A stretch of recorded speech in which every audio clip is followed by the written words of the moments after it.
आपण पाहत आहात नाशिक खबर न्यूज, जनतेचे हक्काचे व्यासपीठ। 3.5 वर्षापूर्वीची घरफोडी उघड, 6.50 लाखांचे सोने जप्त। नाशिक शहर गुन्हे शाखा युनिट क्रमांक 1 ने 3.5 वर्षांपूर्वी घडलेल्या घरफोडीच्या गुन्ह्याचा छडा लावत आरोपी किशोर शालिक भालेराव याला ताब्यात घेतले आहे। त्याच्याकडून 6,50,000 रुपये किमतीचे 41.77 ग्रॅम वजनाचे सोन्याचे दागिने जप्त करण्यात आले आहे। पोलीस हवालदार प्रशांत मरकड आणि मिलिंद सिंग परदेशी यांना मिळालेल्या गुप्त माहितीच्या आधारे आनंदवली चांदसी पुलाजवळ सापळा रचून ही कारवाई करण्यात आली। चौकशीत आरोपीने रोहित लोटे आणि विकास रामदास मैश उर्फ मशा यांच्यासोबत मिळून सावरकर नगर गंगापूर रोड येथील एका बंगल्यात घरफोडी केल्याची कबुली दिली।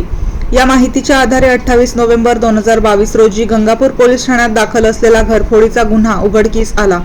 पोलीस आयुक्त संदीप कर्णिक, पोलीस उपायुक्त किरण कुमार चव्हाण आणि सहाय्यक पोलीस आयुक्त संदीप मिटके यांच्या मार्गदर्शनाखाली वरिष्ठ पोलीस निरीक्षक डॉक्टर अंचल मुदगल व गुन्हे शाखा युनिट 1 च्या पथकाने ही कारवाई केली।